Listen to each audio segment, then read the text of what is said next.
Assalamu alaikum, everyone. Bismillahirrahmanirrahim. Alhamdulillah Rabbil Alamin. Wa salatu wa salamu ala Sayyidina Muhammadin wa ala alihi wa sahbihi ajma'in. Inshallah, today we'll have the third part of our discussion on nature.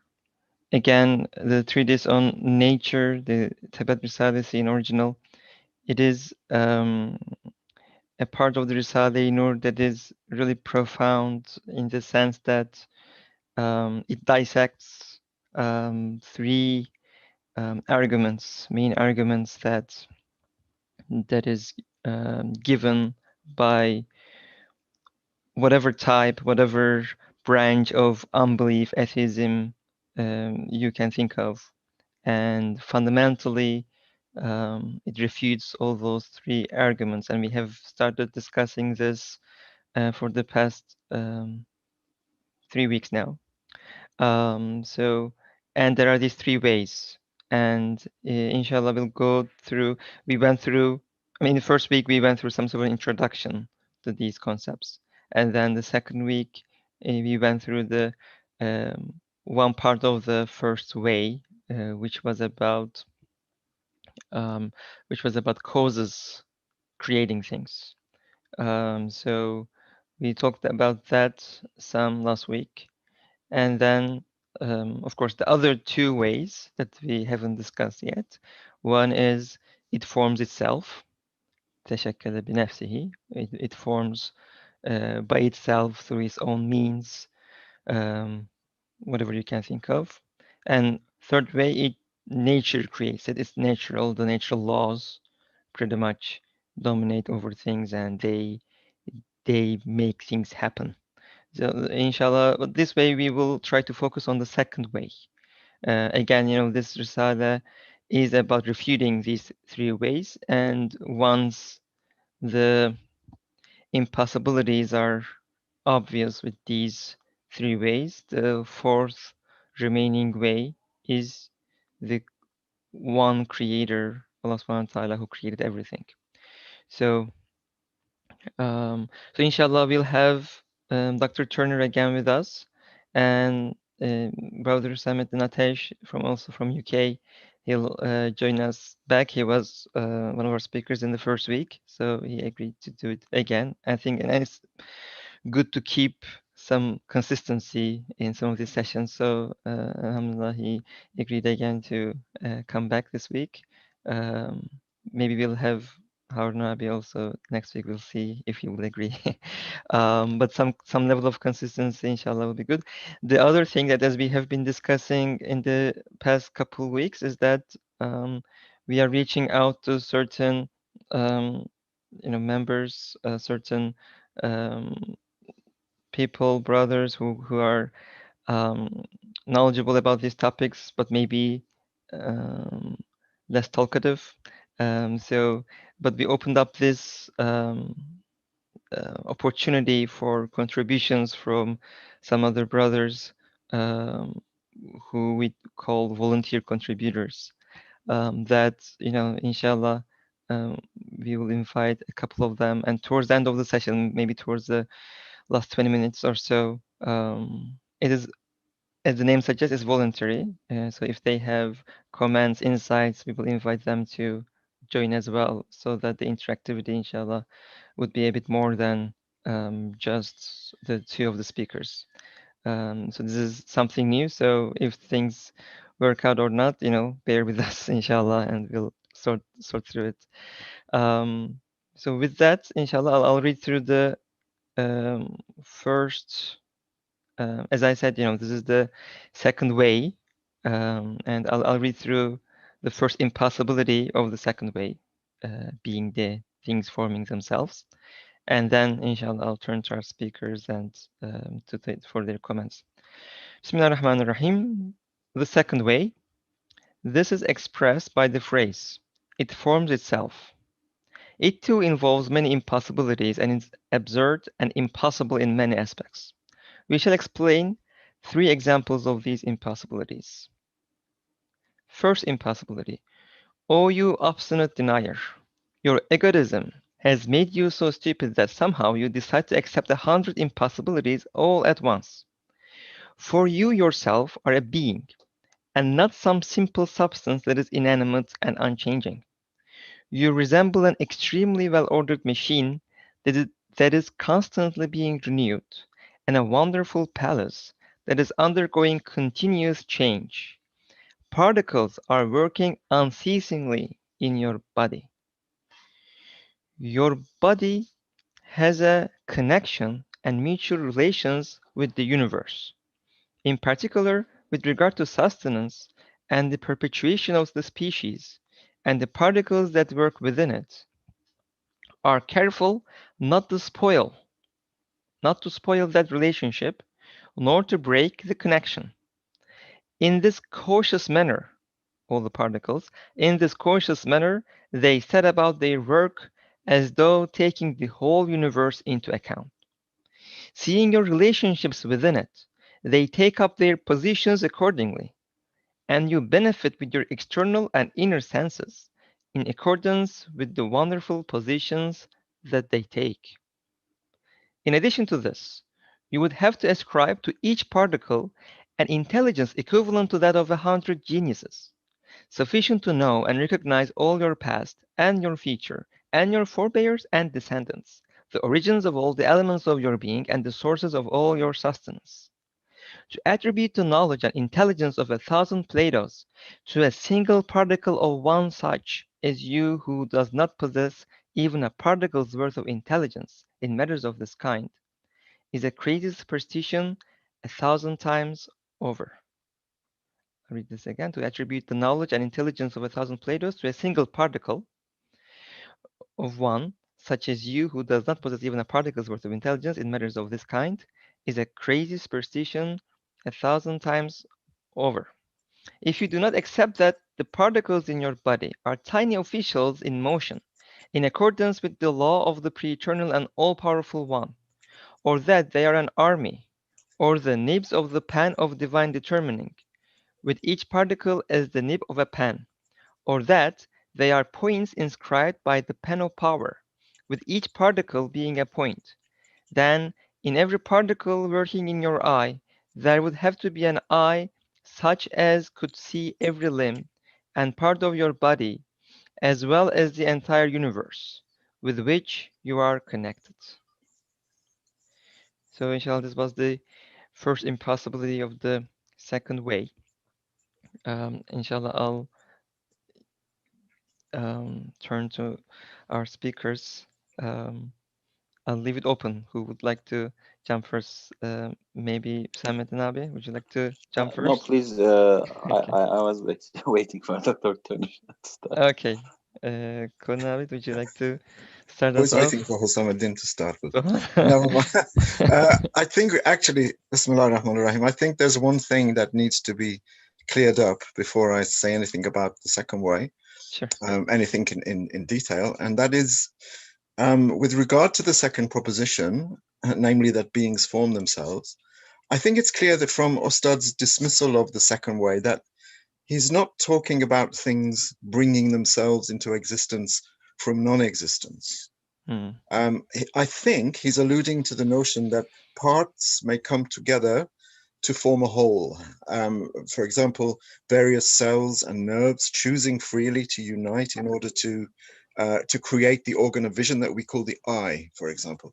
He's not alluding to any scientific belief in the possibility of entities emerging from absolute nothingness. Because even as far as God's creative act is concerned, Ostad Nursi doesn't hold with the notion of creation out of nothing in the absolute sense of the term. Now, I've heard people suggest that what Ostad is dismissing is the notion that a particular being may create itself.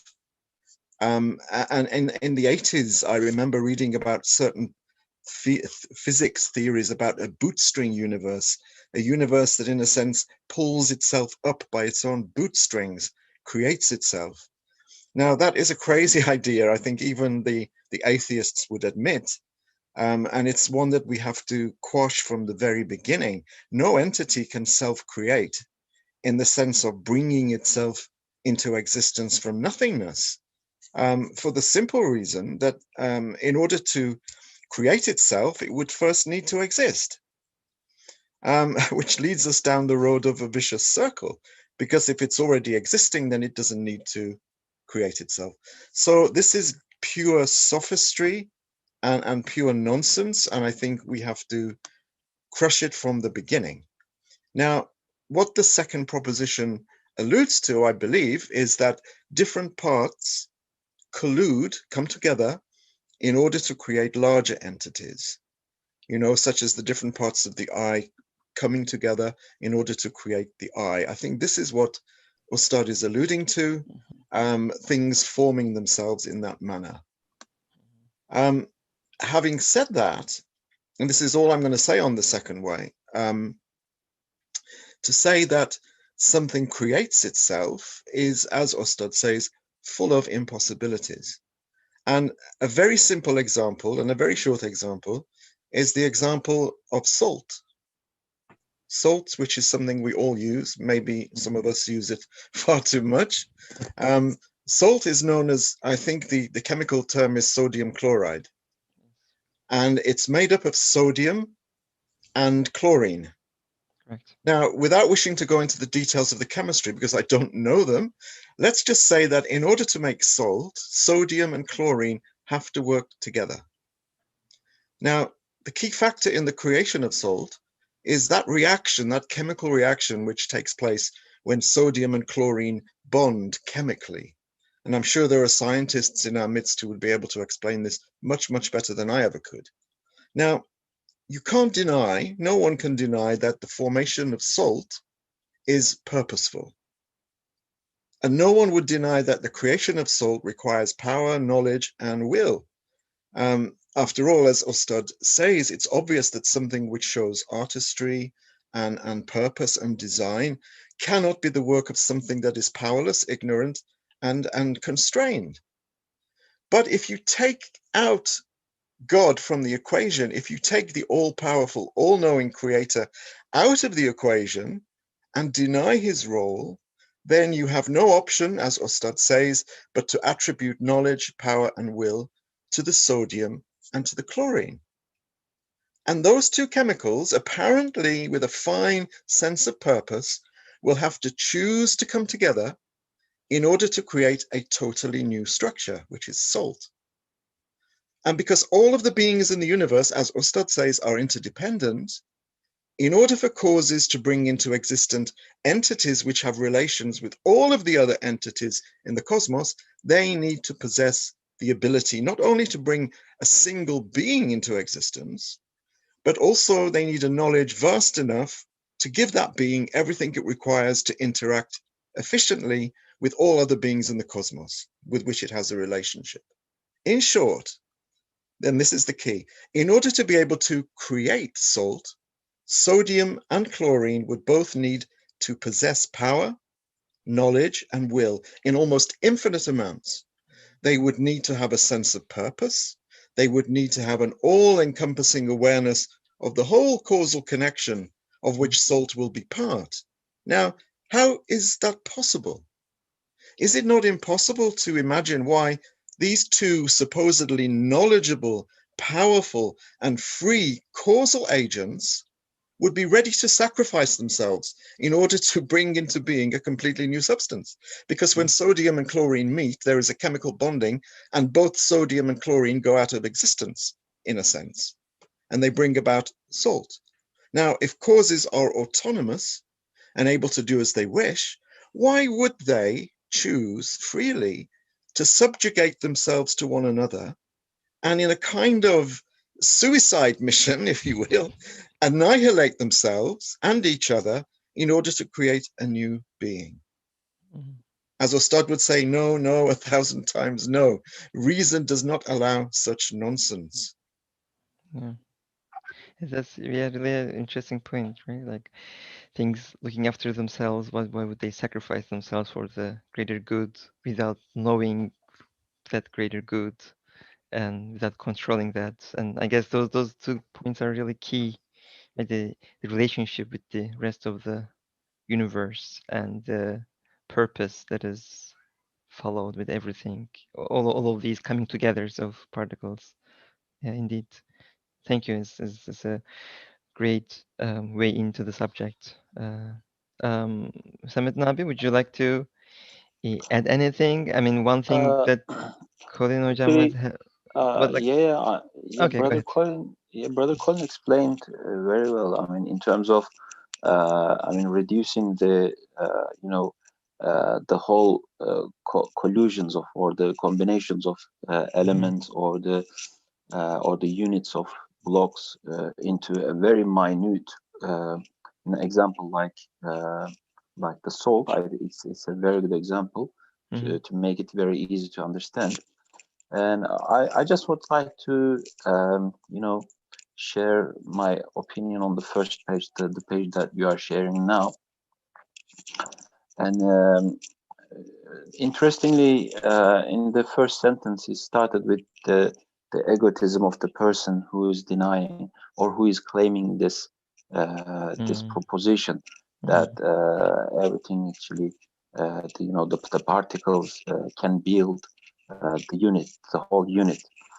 And actually, this came to me very interesting. Why he choose, why he actually addressed the egotism of the person, and he later continues with um, that you yourself, you are not a being, you are a being and not a simple substance, and you are composed of several things. And then he actually starts building up the arguments by by telling that in your own body things come together, and they all the time they need each other, and there are more than 75 billions of cells, and which composed of a number, I cannot number them, but there are numberless atoms, and they actually work in a perfect harmony, and they need each other, and there is a constant change. This is not a simple thing. You are not a simple being which just stays like a stone, and every single atom is constantly renewed. And after that, how can you claim that your own cells know your relationship with the universe that you live in all the times? Because they actually stay where they supposed to stay. They stop and they actually motion in interestingly perfect way to just to align with the rest of the universe and how it's supposed to stay.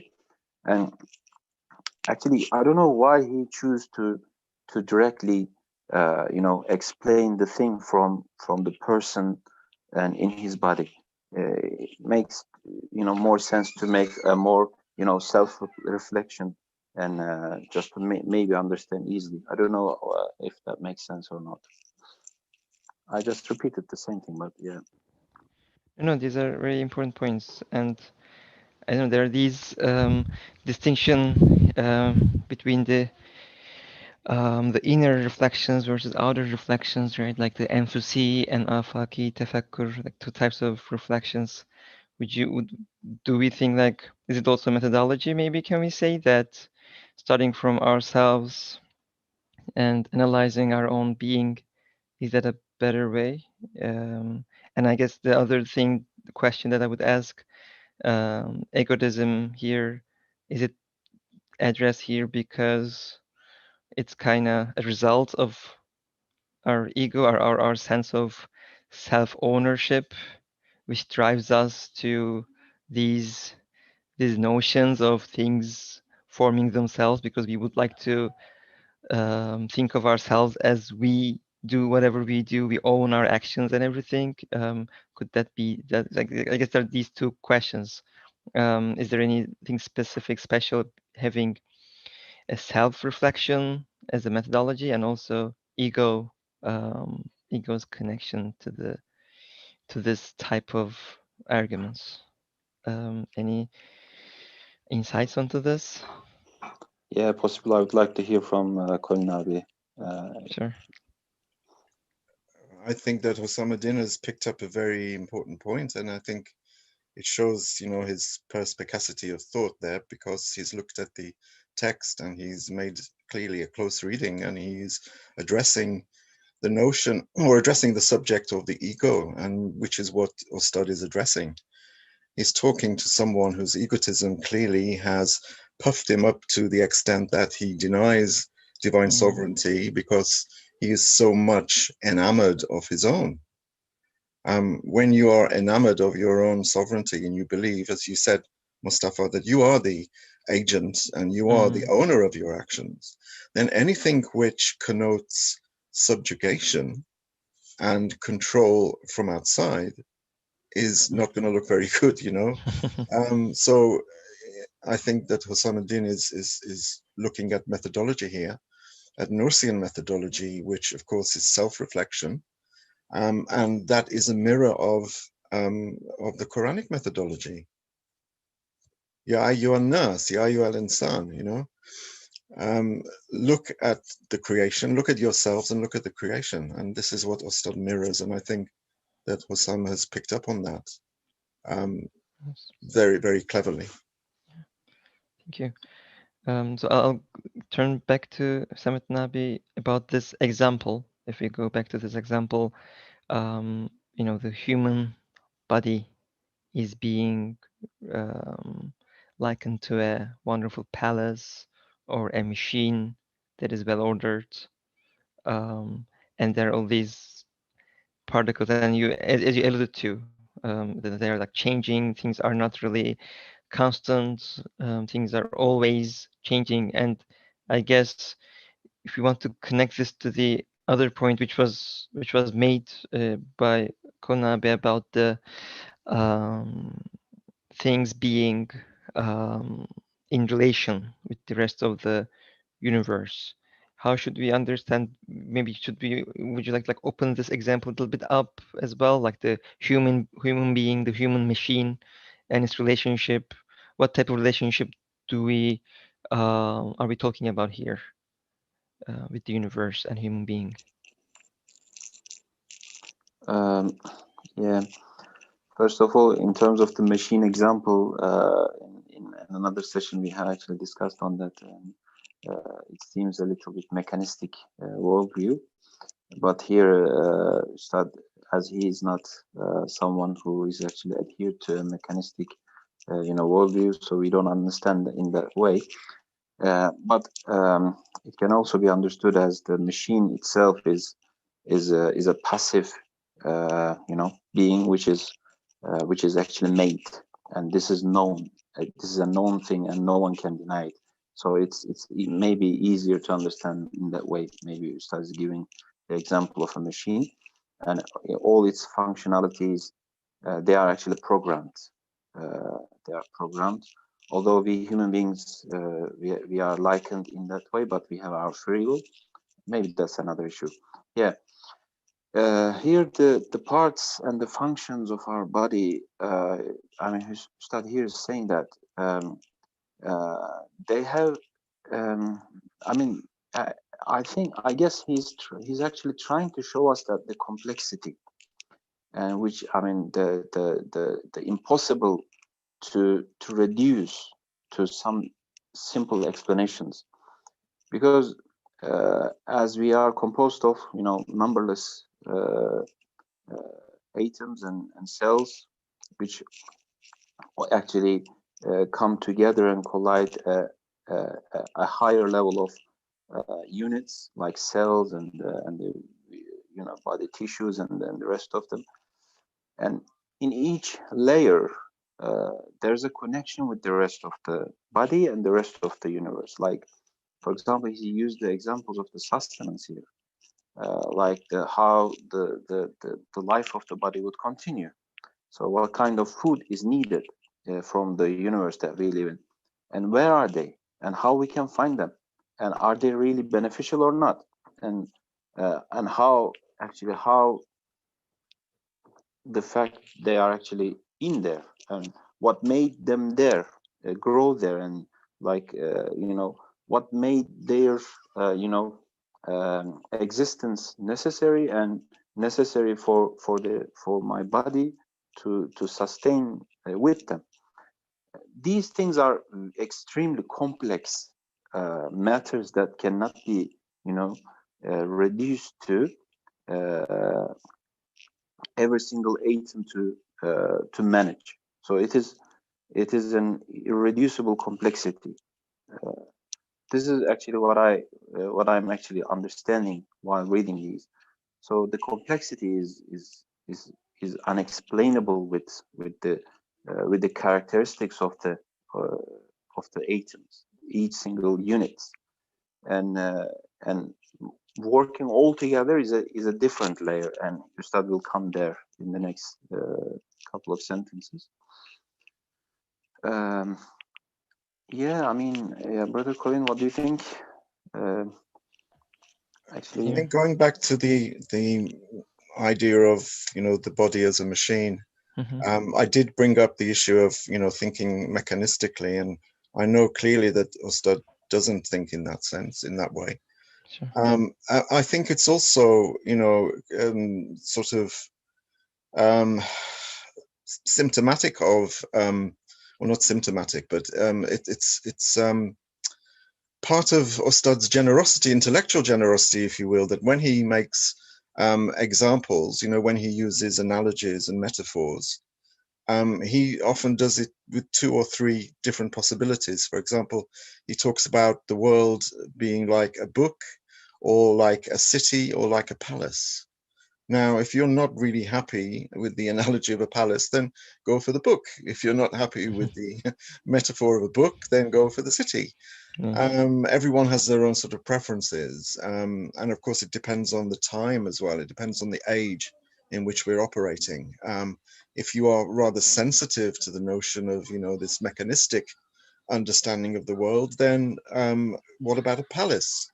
The human body is like a palace with lots of interconnecting rooms. If you think of, the most accessible example is Buckingham Palace in London, which has over 1,000 rooms apparently, and is constantly being decorated and redecorated. It has to be warmed, it has to be lit, it's full of purposeful activity. It's constantly being upgraded and overhauled, and all of these things. So it doesn't really matter which of the examples you choose, it's the outcome which is important. And the outcome is if it's a palace, then it is a building that constantly needs sustenance. It constantly needs to be sustained. It needs to be run. It needs to be operated. It needs to be worked. And all of these things require will, knowledge, wisdom, and all of the other attributes, actually. All of the things which go into the maintenance of a palace, if you think of it, require attributes which are comprehensive, because that palace in turn has a relationship with the rest of its built environment, and that environment is part of the world.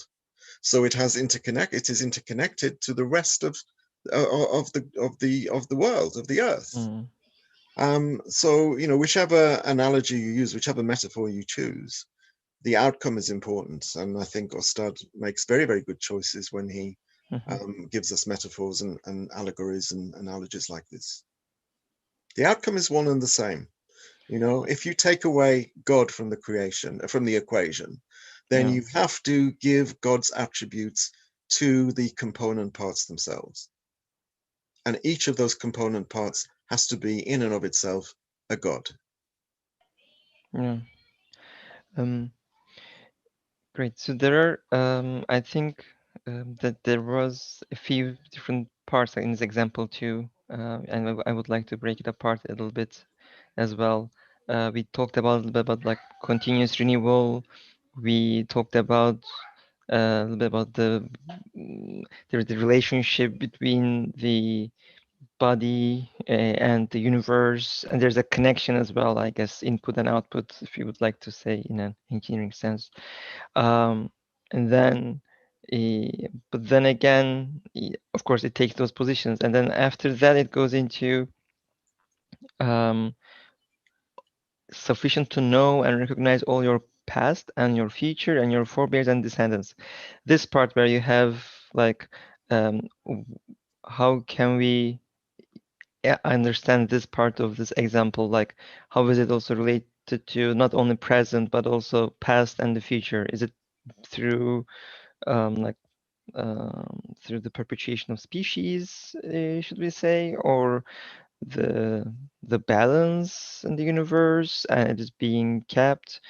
How should we understand this past and future forebears and descendants, this piece, and how a particle should take a position to preserve this balance? Any comments on that? Maybe Samet, now back to you first. Right. I think it's a tricky thing. I mean, I was actually struggling to understand, but what actually appears to me directly that you know, human bodies is or the other living beings are like a model, and each and every cell has its kind of a memory, which actually brings forward, you know, the past history of the cell, how it worked in the past, in order to, you know, perpetuate it in the future, because the life has to, you know, sustain in the line of the past. So how it came to now, so has to sustain in the future. So the so there, it's assuming. I mean, the way of understanding this way, like the, you know, everything, every single atom actually has the power of all these attributes. This kind of an understanding actually has also this element too. So it says every single atom also has the memory of the past and has the plan of the future. Maybe this aspect actually came to my mind, and also because the species is outside of the body, also is related with that too, because the whole body is working according to you know, a system of a species. I mean, every single species has its own, you know, unique characteristics. It's, I don't know if that makes sense. How do you think, Cornel? Am I muted? No, we can hear you. Okay, sorry. It makes very good sense. I mean, each atom has to have a comprehensive knowledge of the whole structure of which it's part. Each atom is within a particle, each particle is within a cell, each cell is within a larger structure, and that larger structure is part of the body. So you have these concentric circles, if you wish, in which everything operates. And that atom has to know about the outermost circle just as much as it knows about the innermost circle. So the atom has to have a knowledge of what is needed in the future, what will be needed, for example, by the liver, by the kidney, by this or by that, depending on which part of the body the atom is situated in. And again, as a non-biologist, I'm speaking, so if there is a biologist in our midst, they should step forward and correct me. But this actually is not really biological. This is common sense. An atom working within a limited structure has to know about that structure. It has to know what it needs to do in order to facilitate the operation of that structure. And it has to also know what that structure will need to be operative within an even larger structure. So it needs comprehensive knowledge. It needs future knowledge. It needs to be able to future-proof. And that's impossible for a single atom, because that atom is also subjugated. You know, it has a certain, apparently it has sovereignty, but it also is subjugated. So we had this idea of hakim and mahkum, you know, of being the one who orders, but also one who is ordered. And that is a dilemma, because you can't be both, actually. You can't be one who subjugates and one who is subjugated. There is an issue there that needs to be unpacked and solved. It's the same as the stones, you know, the stones in the dome. Each of the stones in a dome, in a freestanding dome, is dependent on the stones around it, but the stones around it are also dependent on it. You can't really be hakim and mahkum at the same time, in the same way. Yeah, that's a great example. Actually, we won't have time to cover that example, but it is also given as the second impossibility for this, right? The dome example is indeed things being both dependent to each other, but it also needs they also need to understand the plan. And it's an amazing example, isn't it? Yes, right. I mean, it is because they cannot be real. There's no way for to do like a self-forming dome, pretty much, because it is such a it's such a simple system, but at the same time, such an amazing structure that it just will fall apart if planning and everything. So indeed, it's a simple yet very complex structure to understand this. And I think that the last part of the last page that we had here was, what is the alternative, I guess. Let me read through a little bit. If you do not accept that the particles in your body are tiny officials in motion, in accordance with the law of the pre-eternal, Ezeli, and all-powerful one, Qadir, or that they are an army, or the nibs of the pen of divine determining, Qadar, with each particle as the nib of a pen, or that they are points inscribed by the pen of power, with each particle being a point. Then in every particle, so if we don't accept this, then in every particle working in your eye, there would have to be an eye such as could see every limb and part of your body, as well as the entire universe with which you are connected. Again, in terms of understanding this example of the alternative, right? Like the particles being a nib of a pen. Why this example? I mean, why, or like, is this really the alternative? They being an army of the pre-eternal and all-powerful one, and being a nib of a pen of a plan that is qadar, divine determining. Or any other insights onto this alternate explanation of how particles take their positions? Samit Nabi, would you like to take a shot at that? Okay. Again, as previously Kolnab mentioned, we start using actually in different examples, and maybe each one of them points out different aspects of the reality. Mm-hmm. And like officials and army officials maybe, and the nibs of the pen of divine determining. And especially I really like this one, the nib of the pen example, because it's kind of telling that if every single atom is a nib of the pen of the divine determining, it's the whole universe is from this perspective is assuming the whole universe is the book and is constantly written and renewed. It's an amazing example for me. I mean, and it really explains that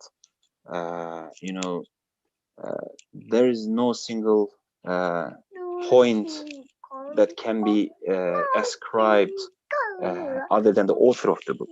So the author of the book is the whole universe. I mean, the whole system is telling us this result. This is the for some people this is a blind belief, but from the arguments that actually we are trying to understand here is the end result. I mean, we are coming to this understanding after after several reasonings and making sense of the universe. So without these kind of an explanation, ascribing any single characteristic of the creator of the universe to a single element, single atom, is nonsense. So either we have to give the whole attributes to every single atom, or we have to give them all back to the creator himself. So there's no there's nothing in between. So either or. Yeah.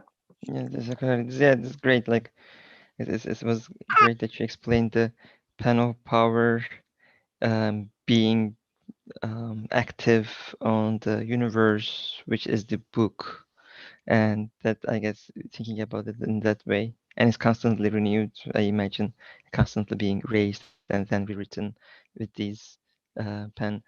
Any other maybe Konabi, would you like to also comment on this example of a nib of a pen and the army? Any insights onto this? I can't add anything to what Hussam said. He said it perfectly. Yeah, go ahead. Okay. So it is 12:43. So we had.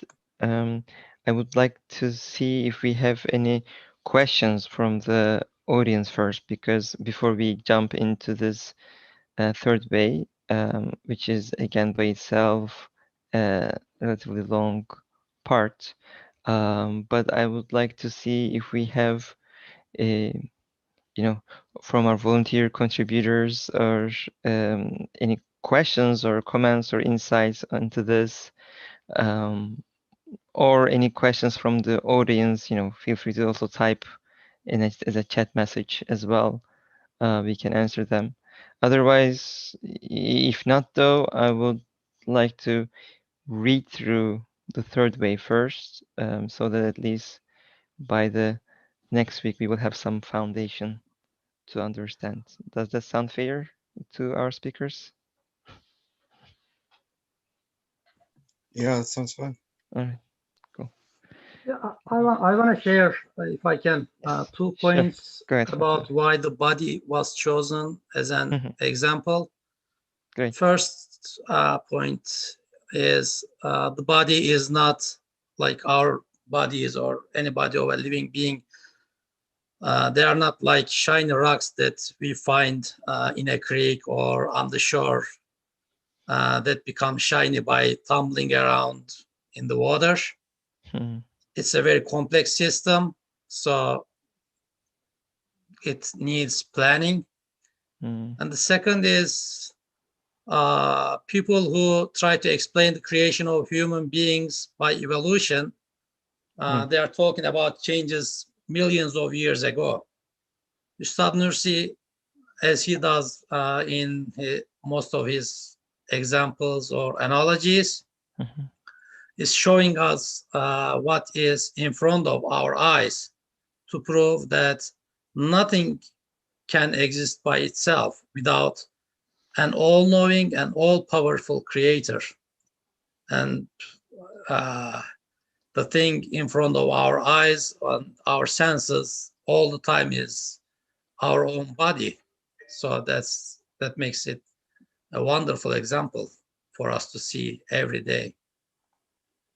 Yeah, indeed. Yeah, it is really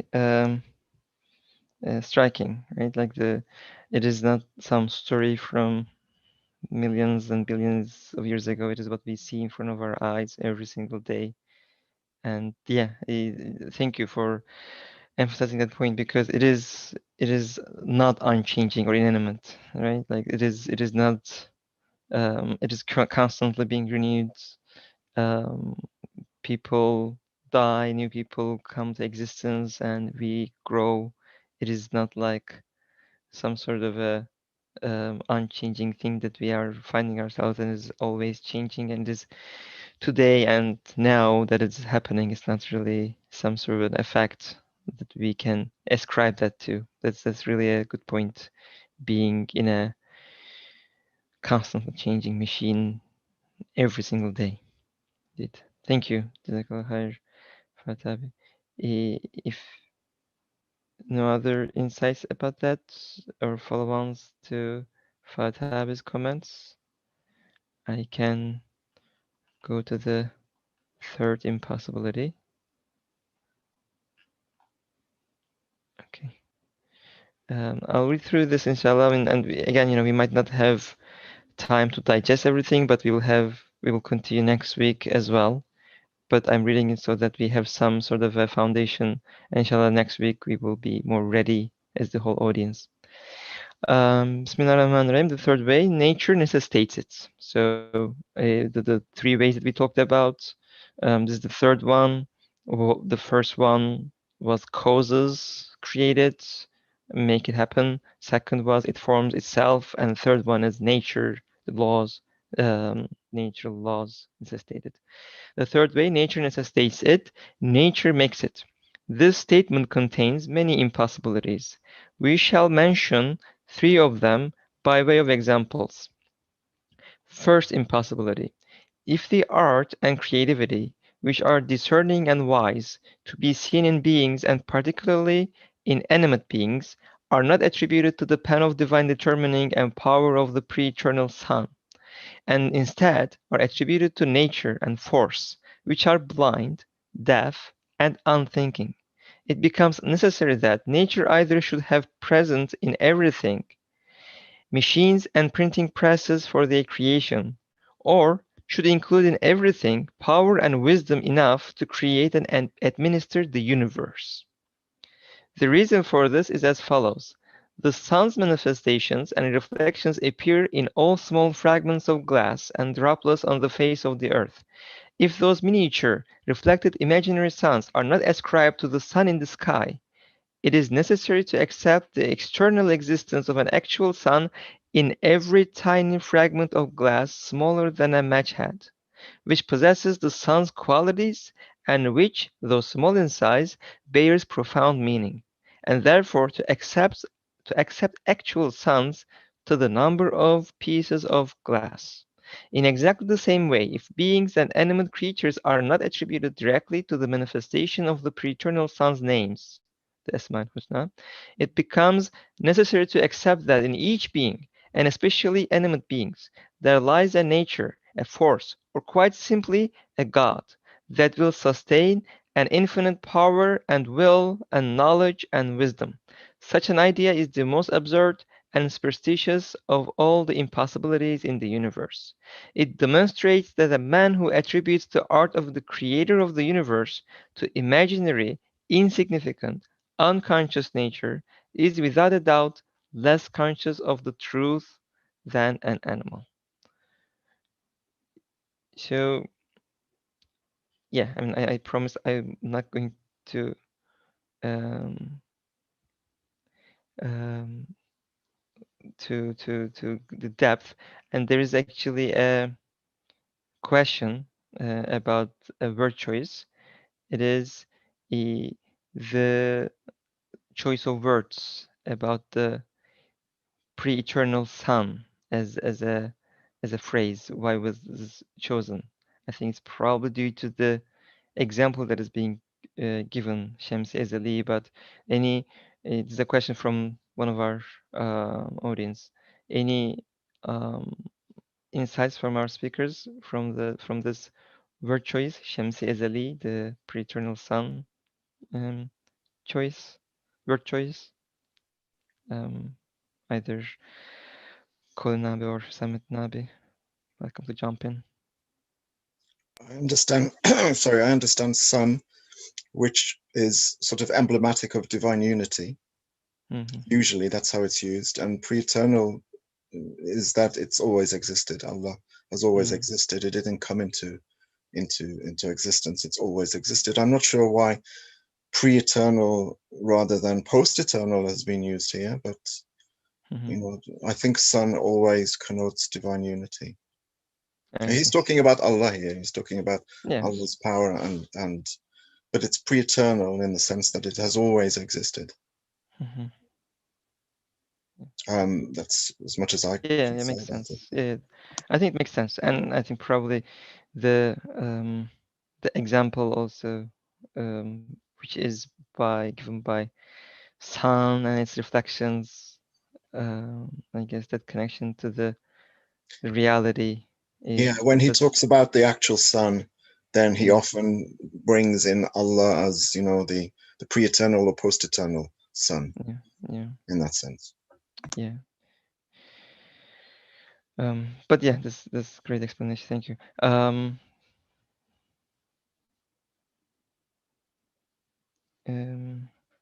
Okay, there is this question from the audience. I'll read that as well. A point of reflection, or maybe a question here too. Are people willing to accept nature as a god because it doesn't demand anything from them? There's more of maybe a psychological, like human psyche type of a question, maybe in some sense.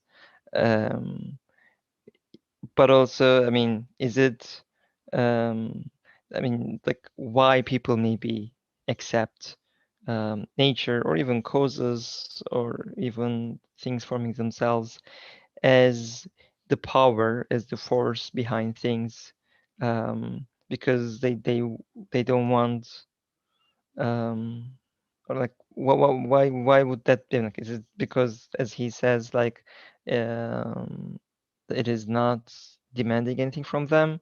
Is it as simple as that, or maybe they are confused?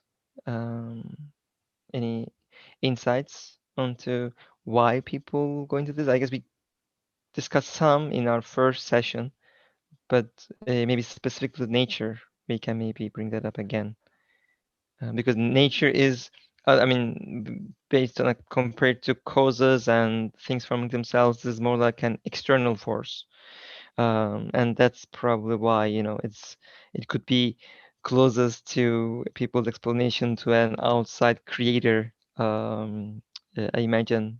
But or maybe we can start to understand, like, what's the difference between these three ways and why people go into this, nature being the cause, nature being the force behind things coming into existence. Any insights onto these points? I think the questioner has a wonderful suggestion there. It's because one of the reasons is because nature doesn't demand anything from us.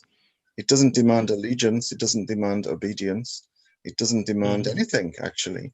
But at the same time, or so they think, it gives us an answer because we know that there has to be a cause behind all of these effects. And nature doesn't ask us to do anything in return for everything that it gives us, apparently. Yeah. And laws. And then we'll go into details next week, I guess, about, like, laws themselves might not, will not be able to make things happen, but it is at the same time resembling closest to a center of knowledge, I guess. Yeah. Samet Nabi, any insights onto that? Not specifically with this question, because I think it's I agree, and it's maybe one of those several reasons. Ustad is actually, you know, the classifying people of unbelief. Like some people, they just they just don't want to think about anything, how this universe is, you know, come into existence. And there are also other people, they are trying to explain in their own way to deny the existence of the creator. And some, actually, there are maybe thousands of different reasons for every denier actually to choose their own way of explaining. And maybe this is one of those, and this is maybe one of the most common reasons, you know, underlying reasons. Maybe we can say this, but it's not easy for them to you know, to accept this. And for us, maybe it may not be fully, how to say, fair to say they're all of them like this. But I would like to share one thing with respect to your question about the differences between these three ways. Just appeared to me actually when reading the third way, the first impossibility, and that is, you know, here's Ustad is using different examples and maybe explaining similar things, but with a different aspect. And that aspect is actually putting a new perspective, and it actually opens up new ways of understanding different kind of denials. Like, for example, in the previous one, we also talked about every single atom are actually capable of doing things by themselves. And now here again, he's actually talking about every single fragments which are capable of you know, reflecting the sunlight. Again, in a similar, it looks similar, but here we are talking about kind of, you know, reflected characteristics which are seen, you know, which are seen on the things. Like, for example, every single you know, atom, or every single tissue, or every single body limbs has its own, you know, unique characteristics, specific characteristics, and they, all of them are good, you know, very high level of qualities, characteristics. So the question here is, are those characteristics belong to the something called nature in them? So they actually, can they ascribe to the nature of their own selves, or something else? Or so the something else is actually is another explanation. But so I think this is the first question that we are focusing on now. So every single attributes we can see in things, are they actually belong to the something called their own nature?